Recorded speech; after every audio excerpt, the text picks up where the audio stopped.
ಪ್ರಾಪರ್ಟಿಗೆ ಸ್ವಾಗತ. ನಾನು ಸ್ವಾತಿ ಕೃಷ್ಣ. ಇತ್ತೀಚೆಗೆ ಬೆಂಗಳೂರಿನ ಸುತ್ತಮುತ್ತ ಹಾಗೂ ಕರ್ನಾಟಕದ ಹಲವೆಡೆ ಡಿಟಿಸಿಪಿ ಅಪ್ರೂವಲ್ ಸೈಟ್ ಎಂಬ ಪದ ಬಹಳ ಕೇಳಿಸ್ತಾ ಇದೆ. ಹಾಗಾದ್ರೆ ಡಿಟಿಸಿಪಿ ಸೈಟ್ ಅಂದ್ರೇನು? ಇದನ್ನ ಖರೀದಿ ಮಾಡಬಹುದಾ? ಇದು ಬಿಡಿಎಗಿಂತಲೂ ಸುರಕ್ಷಿತವೇ? ಈ ಎಲ್ಲಾ ಪ್ರಶ್ನೆಗಳಿಗೆ ಇಂದು ಸಂಪೂರ್ಣ ಉತ್ತರವನ್ನ ಕಂಡುಕೊಳ್ಳೋಣ. ಮೊದಲಿಗೆ ಈ ಡಿಟಿಸಿಪಿ ಅಂದ್ರೇನು ತಿಳಿಯೋಣ ಬನ್ನಿ. ಡಿಟಿಸಿಪಿ ಅಂದ್ರೆ directorate of town and country planning ಅಂತ. ಅಂದ್ರೆ ನಗರ ಮತ್ತು ಗ್ರಾಮೀಣ ಪ್ರದೇಶಗಳ ಅಭಿವೃದ್ಧಿ ಯೋಜನೆಗಳನ್ನ ಅನುಮೋದಿಸುವ ಇಲಾಖೆ ಆಗಿದೆ. ಈ ಇಲಾಖೆ ಲೇಔಟ್ಗಳನ್ನ ಪರಿಶೀಲಿಸಿ ರಸ್ತೆ, ಪಾರ್ಕ್, ಡ್ರೈನೇಜ್ ಮತ್ತು ಮೊದಲಾದ ಮೂಲಭೂತ ಸೌಲಭ್ಯ ಎಲ್ಲವೂ ಸರಿಯಾಗಿದೆ ಎಂದು ನೋಡಿ ಅನುಮೋದನೆಯನ್ನ ನೀಡುತ್ತೆ. ಅಂದಹಾಗೆ ಡಿಟಿಸಿಪಿ ಅಂದ್ರೇನು ತಿಳಿದುಕೊಳ್ಳೋಣ. ಒಂದು ಜಮೀನನ್ನ ಸೈಟ್ಗಳಾಗಿ ವಿಭಜಿಸಿ ಲೇಔಟ್ ಮಾಡ್ತಾರೆ. ಆ ಲೇಔಟ್ಗೆ ಡಿಟಿಸಿಪಿ ಅನುಮೋದನೆ ಇದ್ದರೆ ಅದನ್ನ ಡಿಟಿಸಿಪಿ ಲೇಔಟ್ ಎಂದು ಕರೆಯಲಾಗುತ್ತೆ. ಆದ್ರೆ ಈ ಮಾದರಿಯ ಲೇಔಟ್ಗಳು ಸಾಮಾನ್ಯವಾಗಿ ಪಟ್ಟಣಗಳು ಮತ್ತು ಗ್ರಾಮೀಣ ಪ್ರದೇಶಗಳಲ್ಲಿ ಹೆಚ್ಚು, ನಗರ ಭಾಗಗಳಲ್ಲಿ ಕಡಿಮೆ.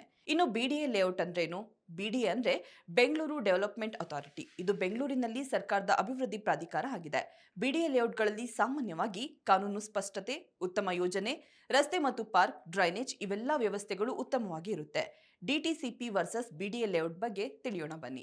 ಡಿಟಿಸಿಪಿ ಲೇಔಟ್ಗಳು ಅಂದ್ರೆ ಅಲ್ಲಿ ಬೆಲೆ ಕಡಿಮೆ, ಗ್ರಾಮ ಪಟ್ಟಣ ಪ್ರದೇಶಗಳಲ್ಲಿ ಲಭ್ಯ, ಹೂಡಿಕೆಗೆ ಉತ್ತಮ ಆಯ್ಕೆ. ಆದರೆ ಎಲ್ಲಾ ಡಿಟಿಸಿಪಿ ಲೇಔಟ್ಗಳು ಒಂದೇ ಮಾದರಿ ಸುರಕ್ಷಿತ ಅಲ್ಲ. ಬಿಡಿಎ ಲೇಔಟ್ ಅಂದ್ರೆ ಸರ್ಕಾರದಿಂದ ಅಭಿವೃದ್ಧಿ, ಹೆಚ್ಚು ಸುರಕ್ಷತೆ ಖಚಿತ, ಬ್ಯಾಂಕ್ ಲೋನ್ ಕೂಡ ಸುಲಭ. ಆದ್ರೆ ಬೆಲೆ ತುಂಬಾ ಹೆಚ್ಚು ಅನ್ನೋದು ಕೂಡ ಅಷ್ಟೇ ಸತ್ಯ. ಈಗ ಸೈಟ್ ಖರೀದಿ ಮಾಡುವ ಮುಂಚೆ ಗಮನಿಸಬೇಕಾದ ವಿಷಯಗಳೇನು ನೋಡೋಣ ಬನ್ನಿ. ಡಿಟಿಸಿಪಿ ಸೈಟ್ ಖರೀದಿ ಮಾಡುವಾಗ ಅಪ್ರೂವಲ್ ಕಾಪಿಯನ್ನು ನೋಡಬೇಕು, ಲೇಔಟ್ ಪ್ಲಾನ್ ಪರಿಶೀಲಿಸಬೇಕು, ರಸ್ತೆ ಸಂಪರ್ಕ ಇರಬೇಕು, ಬ್ಯಾಂಕ್ ಲೋನ್ ಆಗುತ್ತಾ ನೋಡಿ ಕಾನೂನು ಸಲಹೆನ ತೆಗೆದುಕೊಳ್ಬೇಕು. ಒಟ್ಟಾರೆ ಹೇಳೋದಾದ್ರೆ ಡಿಟಿಸಿಪಿ ಸೈಟ್ ಸಂಪೂರ್ಣ ತಪ್ಪು ಅಂತ ಹೇಳಲು ಆಗುದಿಲ್ಲ. ಆದರೆ ಸರಿಯಾಗಿ ಪರಿಶೀಲನೆ ಮಾಡದೆ ಖರೀದಿ ಮಾಡಿದ್ರೆ ಸಮಸ್ಯೆ ಎದುರಾಗಬಹುದು.